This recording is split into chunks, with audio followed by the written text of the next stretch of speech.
Assalamualaikum warahmatullahi wabarakatuh. Perkenalkan, nama saya Rahmawati, NIM 19110069 Prodi S1 Farmasi semester 2B. Jadi kali ini saya akan mempresentasikan tentang kelarutan oral. Jadi kelarutan adalah keadaan suatu senyawa baik padat, cair, ataupun gas berada pada fase terlarut atau tercampur seluruhnya yang membentuk suatu larutan homogen baru. Kelarutan juga dapat diartikan sebagai suatu besaran kuantitatif konsentrasi zat terlarut dalam larutan jenuh pada suhu konstan, dan secara kualitatif dapat didefinisikan sebagai interaksi spontan dari dua zat atau lebih yang bertujuan membentuk disperse molekular. Dalam kelarutan juga dikenal istilah solut dan solvent. Berbicara mengenai kelarutan akan erat kaitannya dengan pelarut. Pelarut zat dapat dibagi menjadi dua macam. Yang pertama adalah pelarut polar dan pelarut nonpolar. Salah satu prinsip kelarutan yang paling terkenal adalah like dissolve like. Maksud dari prinsip tersebut adalah pelarut akan melarutkan zat yang sifatnya sama seperti pelarut tersebut. Dalam hal ini berarti pelarut polar akan cenderung lebih mudah melarutkan zat yang bersifat polar, dan sebaliknya. Urgensi kelarutan dalam farmasi. Kelarutan merupakan salah satu sifat yang memiliki peran penting dalam memprediksi sifat absorpsi atau penyerapan obat dalam saluran pencernaan. Obat-obatan dengan tingkat kelarutan yang kecil dalam air tandanya memiliki kecepatan disolusi serta ketersediaan hayati yang rendah, di mana hal tersebut menjadi tahap penentu pada proses absorpsi obat. Selain itu, kelarutan juga memegang peran penting dalam bioaktivitas. Banyak obat, khususnya yang memiliki standar tertutup, memiliki kelarutan yang besar dalam lipid dan akan memperlihatkan bioaktivitas yang besar pula. Hubungan ini terlihat pada anestesi umum, lokal anestesi, dan antibakteri agent, dan sebagainya. Sebagai contoh, pencampuran gula pasir dan air akan membentuk suatu larutan, di mana campuran antara zat terlarut dan pelarut. Jadi, zat terlarut adalah zat yang dilarutkan ke dalam zat pelarut yang jumlahnya lebih sedikit daripada zat pelarut. Sedangkan pelarut adalah zat yang digunakan untuk melarutkan suatu zat dan biasanya jumlahnya lebih besar daripada zat terlarut. Misalnya, larutan sama dengan zat terlarut ditambah dengan pelarut. Misalnya larutan tersebut adalah air gula, sama dengan zat terlarutnya adalah gula pasir ditambah pelarutnya sama dengan air. Jadi suatu larutan tidak dapat lagi dibedakan antara pelarut dan zat terlarutnya. Keduanya telah sempurna tercampur dan disebut dengan homogen atau tercampur dengan rata. Keadaan pada saat gula pasir yang ditambahkan tidak dapat larut lagi disebut dengan larutan jenuh. Berdasarkan definisi tersebut, maka larutan dapat dibedakan menjadi 3 jenis, yaitu yang pertama larutan jenuh. Larutan jenuh adalah suatu keadaan ketika suatu larutan telah mengandung suatu zat terlarut dengan konsentrasi maksimum. Yang kedua, larutan tak jenuh adalah larutan yang masih dapat melarutkan zat terlarut. Yang ketiga, larutan lewat jenuh adalah larutan yang sudah tidak dapat melarutkan zat terlarut sehingga menyebabnya terbentuknya endapan. Dapat dilihat istilah kelarutan. Untuk menentukan jumlah bagian pelarut diperlukan untuk melarutkan satu bagian zat. Dapat dilihat pada tabel berikut ini.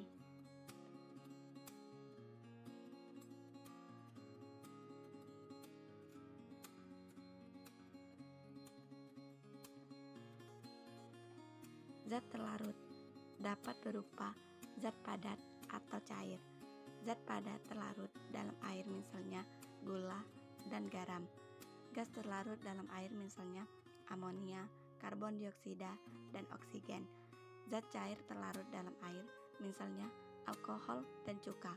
Umumnya komponen larutan yang jumlahnya lebih banyak disebut dengan pelarut.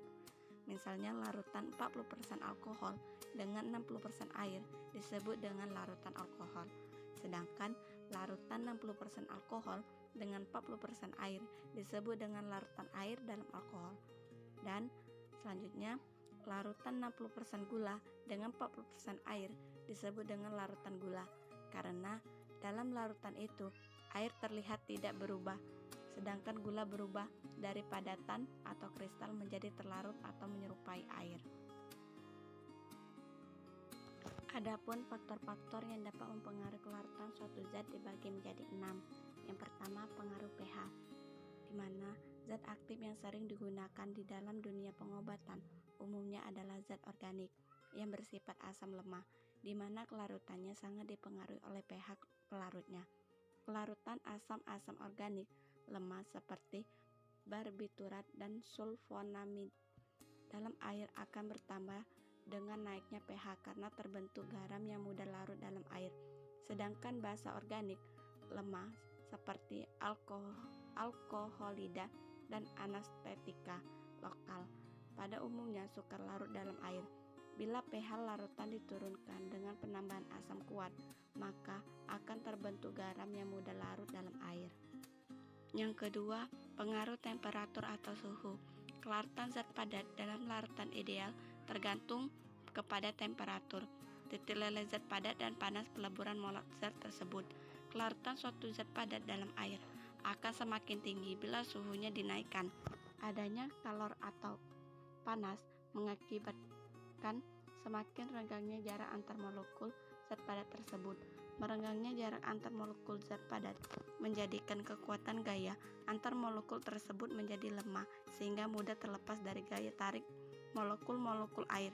Berbeda dengan zat padat, adanya pengaruh kenaikan suhu akan menyebabkan kelarutan gas dalam air berkurang. Hal ini disebabkan karena gas yang terlarut di dalam air akan terlepas meninggalkan air bila suhu meningkat.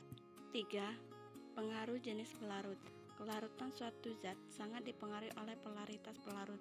Pelarut polar akan melarutkan lebih baik zat-zat polar dan ionik, begitu pula sebaliknya.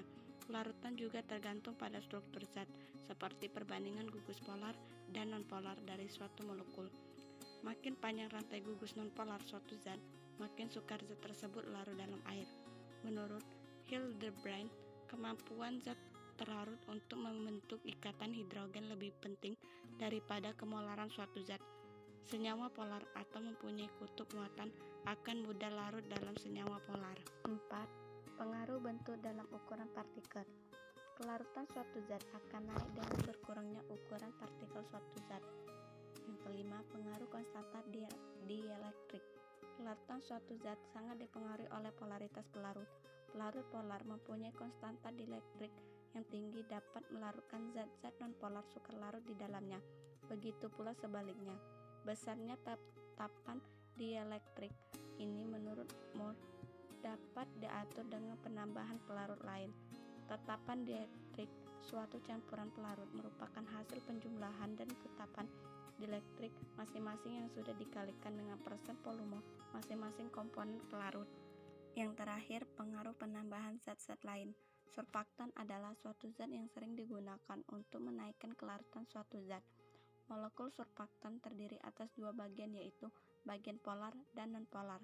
Apabila didispersikan dalam air pada konsentrasi yang rendah, akan berkumpul pada permukaan dengan mengorientasikan bagian polar ke arah air dan bagian nonpolar ke arah udara. Surfaktan mempunyai kecenderungan berasosiasi membentuk ergen yang dikenal dengan sebagai misel. Konsentrasi pada saat misel mulai terbentuk disebut dengan konsentrasi misel kritik atau KMK. Selanjutnya, faktor-faktor yang mempengaruhi kelarutan dibagi menjadi 7. Yang pertama, sifat dari solut dan solvent. Yang kedua, kosolvensi. Yang ketiga, kelarutan. Yang keempat, temperatur. Yang kelima, salting out. Yang keenam, salting in. Dan yang ketujuh, pembentukan kompleks. Selanjutnya, penggolongan larutan berdasarkan cara pemakaian. Yang pertama, larutan oral. Yang kedua, larutan topikal. Jadi, larutan oral adalah sediaan cair yang dibuat untuk pemberian oral, mengandung satu atau lebih zat dengan atau tanpa bahan pengaroma, pemanis, atau pewarna yang larut dalam air atau campuran konsolvent dan air. Berikut ini yang termasuk larutan oral dibagi menjadi 3. Yang pertama sirup, yang kedua potens, yang ketiga eliksir. Yang pertama, larutan potens atau obat minum adalah salutio yang dimaksudkan untuk pemakaian dalam peroral. Selain berbentuk larutan potio, dapat juga berbentuk emulsi atau suspensi. Berikut ini contoh sediaan obat minum atau potio. Di situ ada OBH kombi dan OBH untuk anak-anak. Kemudian sirup.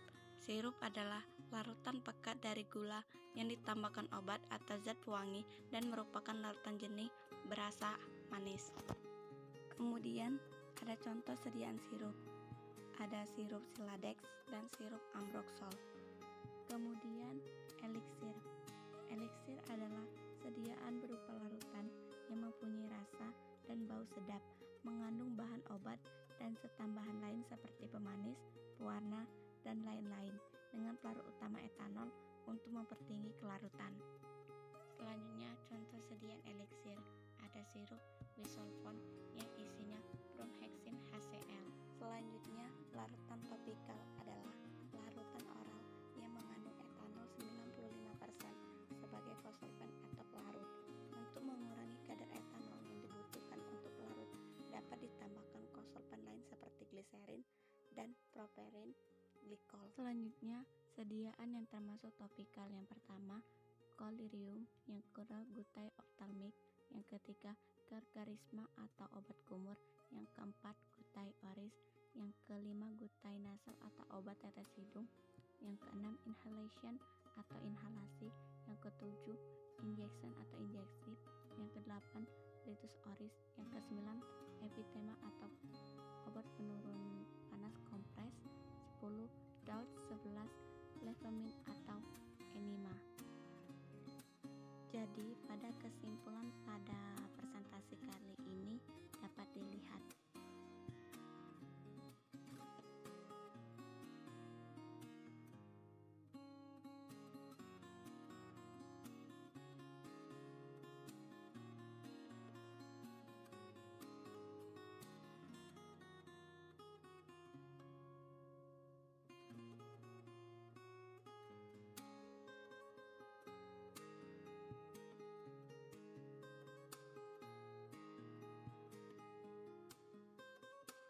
Jadi itulah hasil presentasi dari